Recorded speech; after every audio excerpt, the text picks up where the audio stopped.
I'm Cam Weiland. Personal transformations are always at the heart of strong character arcs. Our protagonists are faced with trials that force them to acknowledge their own inadequacies, and then usually change their ways in a manner that allows them to overcome both their faults and, as a result, the bad guy. This moment of personal revelation and transformation is inherent in almost every story.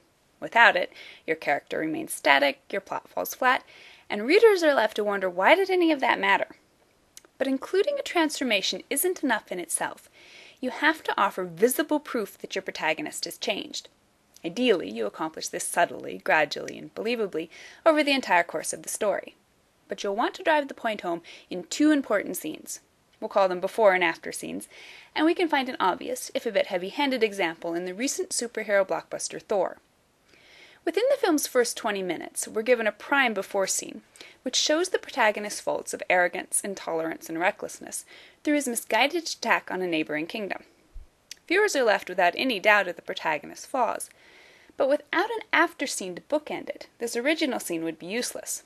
So, right on schedule, just before the climax, we're given the proof that the protagonist has changed as a result of the events of the movie.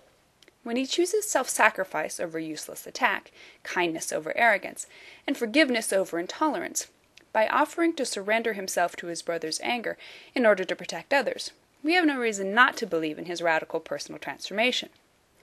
Thor isn't a perfect example of character arc by any means. Its pacing and sense of proportion are skewed throughout the middle of the film.